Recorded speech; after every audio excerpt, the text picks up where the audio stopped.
Setelah pada pembahasan sebelumnya kita sudah membahas tentang sejarah Sufi bagian yang kedua dan kesesatan ajaran Sufi yang melegalkan nyanyian dalam bentuk ibadah, maka pada kesempatan kali ini kita akan melanjutkan pembahasan yang sebelumnya. Mau tahu apa yang akan kita bahas pada pertemuan kali ini? Maka jangan ragu untuk terus menyaksikan video ini hingga selesai agar kita menemukan jawaban yang sebenarnya.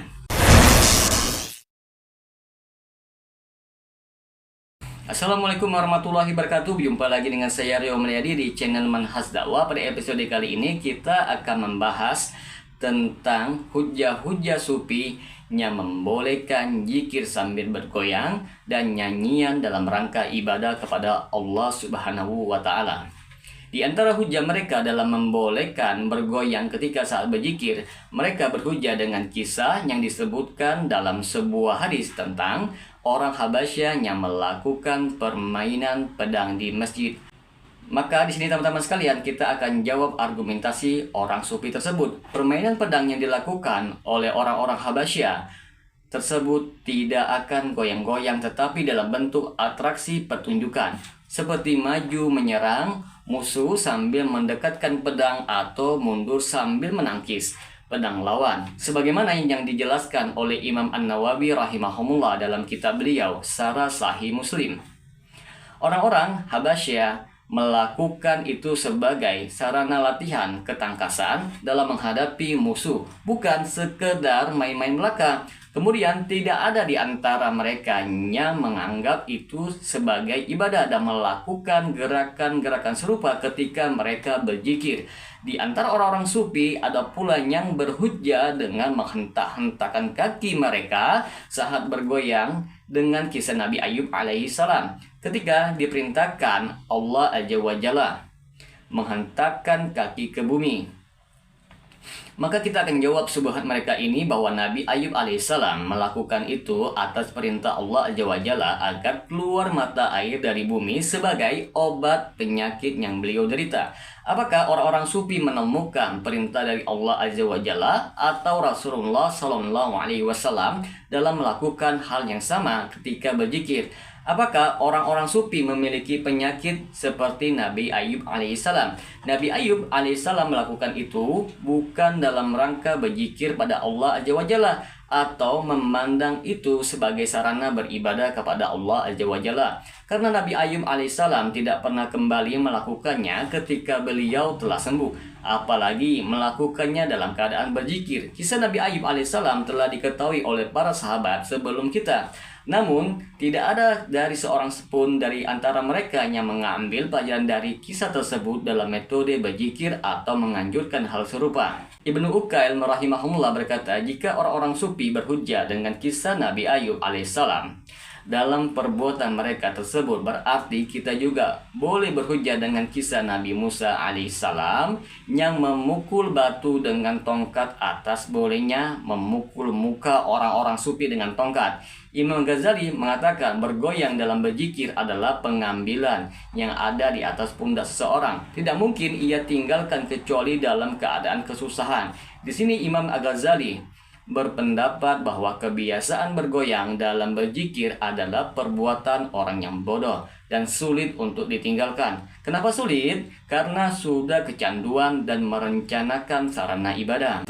Ada sebuah subhat yang tidak kalah sesatnya dengan bergoyang sambil berzikir, yaitu Sufi membolehkan nyanyian dalam rangka ibadah. Di antara hujah orang Sufi dalam membolehkan bernyanyi dalam berzikir, mereka berhujah sebuah hadis yang menceritakan tentang dua anak kecil yang melakukan syair-syair tentang perang Bu'as pada hari lebaran di rumah Aisyah radhiyallahu anha. Tatkala Abu Bakar radhiyallahu anhu masuk, ia menegur kedua anak kecil tersebut. Lalu Rasulullah berkata kepada Abu Bakar, biarkanlah mereka wahai Abu Bakar, karena setiap umat memiliki hari lebaran dan hari ini adalah hari lebaran kita. Orang-orang Sufi menjadikan hadis ini sebagai hujjah untuk membolehkan nyanyi secara umum atau dalam berzikir secara khusus. Maka kita jawab bahwa para ulama menjelaskan cara memahami hadis tersebut.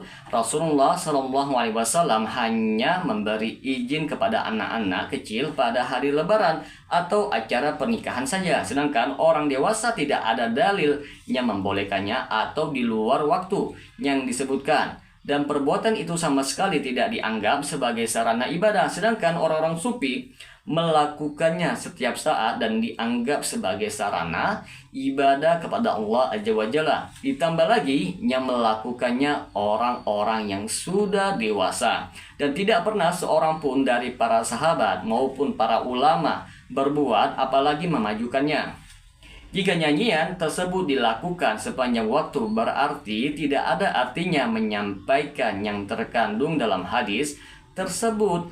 Abu Bakar radhiyallahu anhu mengingkari perbuatan dua anak kecil tersebut karena ia mengetahui itu dilarang oleh Rasulullah SAW, meskipun anak kecil yang melakukannya. Akan tetapi di sini Rasulullah SAW menjelaskan bahwa hal itu dibolehkan pada hari Lebaran saja.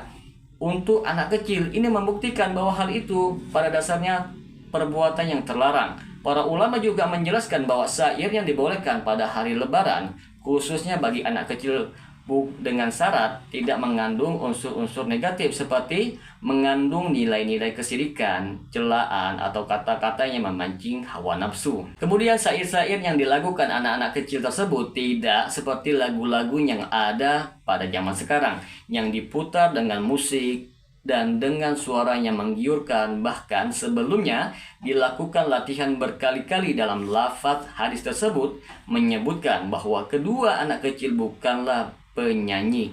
Dijelaskan oleh para ulama maksudnya bahwa keduanya tidak memiliki kebiasaan menyanyi. Kemudian alasan Nabi SAW membolehkannya karena hari itu adalah hari Lebaran sebagai sarana untuk bergembira bagi anak-anak. Jika orang-orang sufi berhujjah dalam kebiasaan mereka dengan perbuatan anak kecil yang terkandung dalam hadis tersebut, berarti orang-orang sufi suka mencontoh dan menyerupai perbuatan anak-anak kecil.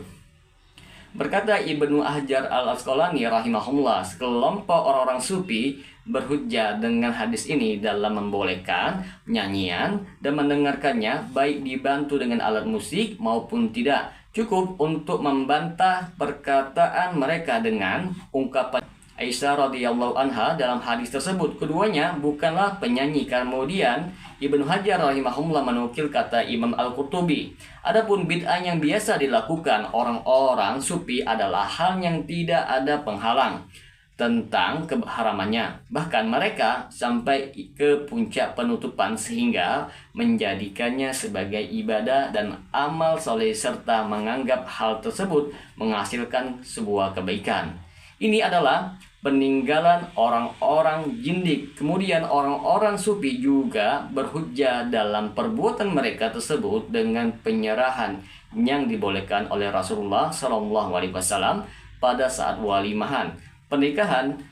Maka kita akan jawab bahwa yang diajarkannya pada saat walimah pernikahan itu menunjukkan bahwa di luar acara walimahan perbuatan itu terlarang.